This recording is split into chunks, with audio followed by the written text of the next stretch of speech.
Hi hello everyone. Spoken English free course 30 days course இது உங்களுக்கு தொடர்ந்து பார்க்குறவங்களுக்கு தெரிஞ்சிருக்கும். டே 6th கிளாஸில் 12 டைப்ஸ் ஆஃப் டென்சஸ் டீட்டெயிலாக நம்ம பார்த்துருக்குறோம். அடுத்தது கிராமர் தான் கண்டினியூ ஆகும். ஆனால் உங்கள் ரிலாக்ஸேஷனுக்காக இன்றைக்கி ஒரு சேஞ்சுக்காக சிம்பிளாக குட்டி குட்டியாக ஒரு 25 சென்டென்ஸ் பார்க்கலாம். டெய்லி கிராமர் பார்த்து உங்களுக்கு போர் அடிச்சிடும் இல்லைங்களா? அதனால் டே 7th கிளாஸில் இன்றைக்கி குட்டி குட்டி சென்டென்ஸ் எப்படி மேக் பண்ணலாம் அப்படிங்கிறதுக்காக உங்களுக்காக இந்த கிளாஸ். இது வரைக்கும் சப்ஸ்கிரைப் பண்ணாமல் இருந்தால் நம்ம சேனல் Rsn Dhiya சேனலுக்கு சப்ஸ்கிரைப் பண்ணி தொடர்ந்து சப்போர்ட் பண்ணுங்கள். அப்படியே ஒரு லைக் கொடுத்துருங்க. பக்கத்தில் இருக்கிற பெல் பட்டனை ப்ரெஸ் பண்ணி வச்சுட்டு போடக்கூடிய வீடியோக்களை பார்த்து நம்ம சேனலுக்கு சப்போர்ட் பண்ணுங்கள். ஈஸியாக ப்ராக்டிஸ் பண்ணி கம்யூனிகேட் பண்ணுங்கள்.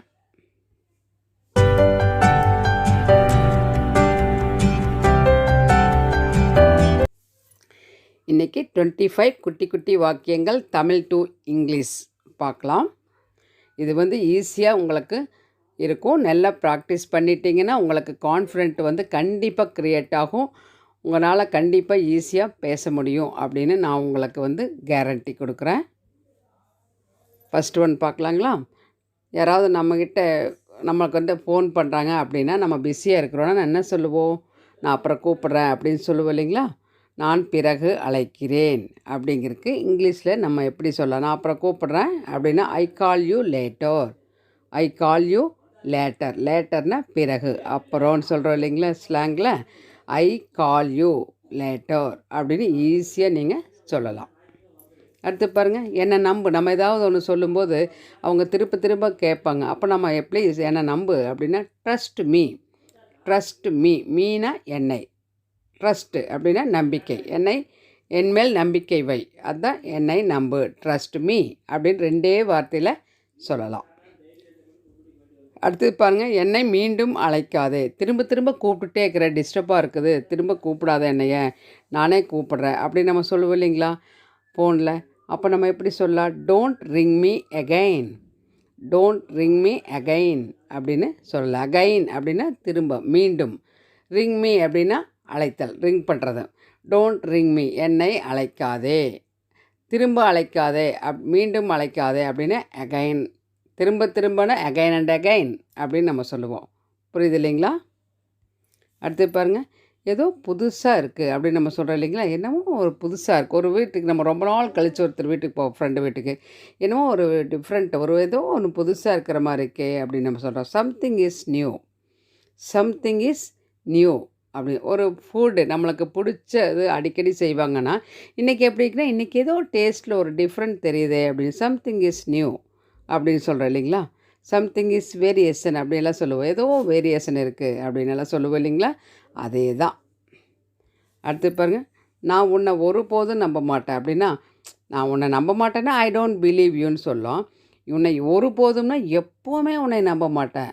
ஏன்னா ஒவ்வொரு தடவையும் நம்பி நம்பி ஏமாறுவோம். அதனால் நம்ம எப்போவுமே நான் உன்னை நம்ப மாட்டேன் அப்படின்னு சொல்கிறதுக்கு நெவர் அப்படின்னு அந்த வேர்டு யூஸ் பண்ணலாம். I never believe you. Believe அப்படின்னா நம்புதல். I don't believe you, never எடுத்துகிட்டு ஐ டோன்ட் பிலீவ் யூ அப்படின்னா நான் உன்னை நம்ப மாட்டேன் அப்படின்னு அர்த்தம். அதே ஒருபோதும்னா, ஒரு பொழுதும்னா எப்பொழுதுமே நம்ப மாட்டேன் அப்படின்னு ஒரு நெகட்டிவாக சொல்லும்போது நம்ம அந்த நாட் அப்படிங்கிறது டு நாட், டோன்ட் எதுவுமே தேவையில்லை. நெவர் மட்டும் போட்டால் போதும். ஐ நெவர் பிலீவ் யூ. புரியுதா உங்களுக்கு? நெவர் எந்த இடத்துல யூஸ் பண்ணணும்னு. அடுத்து பாருங்கள், உன்னை தவிர வேறு யாருமே இல்லை அப்படின்னு. அங்கே உன்னை தவிர வேறு யார், நீ மட்டும்தான் அங்கே அப்படின்னு சொல்லி எனக்கு தெரிஞ்சவங்க அப்படின்னு சொல்கிறேன். There is nobody except you. There is nobody அப்படின்னா அங்கே யாரும் இல்லை. எக்ஸப்ட்னா தவிர. எக்ஸப்ட் யூனா உன்னை தவிர. இப்போது உன்னை தவிர எனக்கு யாரையுமே தெரியாது அங்கே அப்படின்னு நம்ம சொல்கிறோம் இல்லைங்களா? அப்போ I don't know anybody except you. I don't நோன்னா எனக்கு தெரியாது. எனிபடினா யாரையுமே எனக்கு தெரியாது. எக்ஸப்ட் யூனா உன்னை தவிர எனக்கு யாரையும் தெரியாது அப்படிங்கிற மாதிரி அங்கே சொல்லலாம். இந்த இடத்துல உன்னை தவிர வேறு யாருமே இல்லைங்கிறதுக்கு there is nobody except you. புரியுதா உங்களுக்கு? இந்த இடத்துல எக்ஸப்ட் அப்படின்னா தவிர அப்படின்னு அர்த்தம். நெக்ஸ்ட் ஒன், உன்னுடைய வேலையை நீயே செய். உன் வேலையை நீயே தான் பண்ணணும் அப்படின்னா டூ யுவர் ஒர்க். டூ அப்படின்னா செய், யோர் ஒர்க் அப்படின்னா உன்னுடைய வேலையை செய், நீயே செய்யினா யோர் செல்ஃப், யோர் செல்ஃப் அப்படின்னா நீயே. நம்ம வந்து தொடர்ந்து நம்மளுடைய கிளாஸ் வந்து டே 1லேருந்து பார்க்குறவங்களுக்கு தெரிஞ்சிருக்கு. ரெஃப்ளெக்சிவ் ப்ரொனவுனெல்லாம் பார்த்து நம்ம your self, him self, her self இதெல்லாம் நீயாகவே, நானாகவே, அவனாகவே, அவளாகவே இப்படியெல்லாம் பார்த்தோம். அப்போ டூ யுவர் ஒர்க் யுவர் செல்ஃப்னா நீ உன்னுடைய வேலையை நீயே தான் பண்ணணும், நீயே செய் அப்படின்னு சொல்கிறதுக்கு சொல்லலாம். நீயே அப்படின்னா யுவர் செல்ஃப். அடுத்து என்னால் நடக்க முடியாது, ஐ காண்ட் வாக். முடியும் அப்படின்னா கேன், முடியாது அப்படின்னா காண்ட். காண்ட்டுங்கிறது வந்து can not, cannot, can plus not cannot, அதனுடைய கான்ட்ராக்ஷன் தான் காண்ட் அப்படின்னு சொல்லுவோம். புரியுதுங்களா? ஐ காண்ட் வாக், என்னால் நடக்க முடியல, நடக்க முடியாது அப்படின்னு சொல்லும்போது ஈஸியாக இந்த 2 வார்த்தையில் சொல்லலாம். அடுத்து பாருங்கள், அவனை எழுப்பி விடு, டைம் ஆச்சு அவனை எழுப்பி விடு அப்படின்னா வேக் ஹிம் அப், வேக் ஹிம் அப் அப்படின்னா அவனை எழுப்பி விடு, வேக் ஹிம் அப் அப்படின்னு சொல்கிறோம். நம்ம சொல்லுவோம் காலையில் என்னை 5 மணிக்கு எழுப்பி விடு அப்படின்னு நம்ம சொல்லும்போது wake me up, wake me என்னை எழுப்புனா wake me up at 5 o'clock அப்படின்னு சொல்லும்போது தாராளமாக சொல்லலாம். புரியுதா உங்களுக்கு? என்னை எழுப்பாதே, அவனை எழுப்பாதுன்னா don't wake him up, don't make me up, அந்த மாதிரியெல்லாம் சொல்லலாம். அடுத்து மையை கொட்டாதே, அதாவது இங்கு குழந்தைகிட்ட இங்கு கொட்டாதேன்னா டோன்ட் ஸ்பில் த இங்க். அதை தண்ணி கொட்டாதே அப்படின்னா சிந்தாதே, கொட்டாதே, 2க்கு ஸ்பில் தான். Don't spill the water, don't spill the oil, அந்த மாதிரி எல்லாத்துக்குமே சொல்லலாம். அடுத்து ஏழைகளுக்கு உதவு, ஹெல்ப் பண்ணு அப்படின்னு சொல்கிறேன் இல்லைங்களா? யாருக்கு? புவர் பீப்புளுக்கு. ஹெல்ப் த புவர் அப்படின்னு சொல்லலாம். புவர் பீப்புள் அப்படிங்கிற வேர்டு சொல்லணும்னு அவசியம் இங்கே இல்லை. சரிங்களா? அடுத்தது நானும் தான் அப்படின்னா மீ டூ அப்படின்னு சொல்லலாம். நானும் தான் அப்படிங்கிறக்கு. அடுத்தது எனக்கு பயமாக இருக்குது அப்படின்னா ஐ எம் அஃப்ரைட். அதே வந்து நான் பயப்பட மாட்டேன், ஐ டோன்ட் அஃப்ரைட் அப்படின்னு சொல்லலாம். எனக்கு பயம் இல்லை, நான் பயப்பட மாட்டேன், ஐ டோன்ட் அஃப்ரைட் அப்படின்னு சொல்லலாம். அடுத்தது நான் வேலையாக இருக்கிறேன், என்ன பண்ணுறேன், ஐ எம் பிஸி அப்படின்னா நான் வேலையாக இருக்கிறேன், ரொம்ப ஒர்க்லோடு, அப்போ தான் ஐ எம் பிஸி அப்படின்னு சொல்லலாம். அடுத்தது அவன் உயரமாக இருக்கிறான், ரொம்ப டாலாக இருக்கிறான், ஹீ இஸ் டால், ஹீ இஸ்னால் இருக்கிறான். எப்படி இருக்கிறான்? டாலாக இருக்கிறான், உயரமாக இருக்கிறான் அப்படின்னு அர்த்தம். அடுத்தது எனக்கு தெரியப்படுத்து,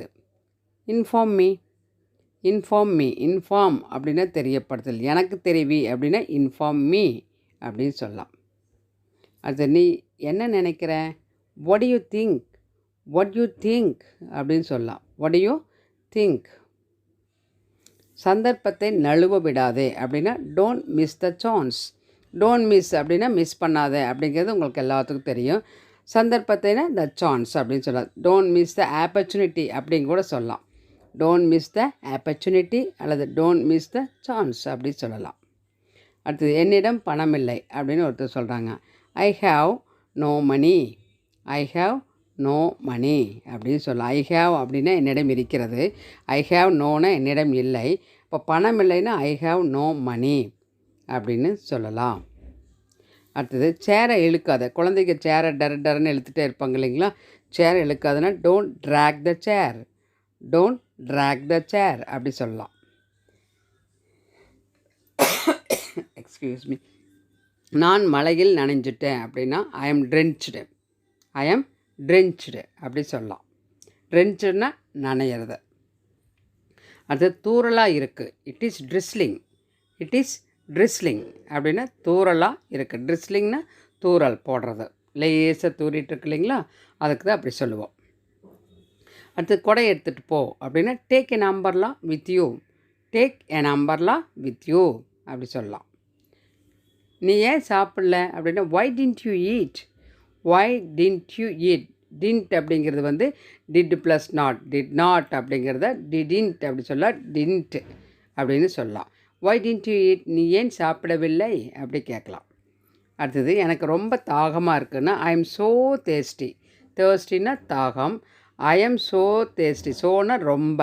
ஐ எம் ஸோ தேர்ஸ்டினா எனக்கு ரொம்ப தாகமாக இருக்குது அப்படின்னு அர்த்தம். அடுத்தது எனக்கு பசிக்குது. I feel hungry.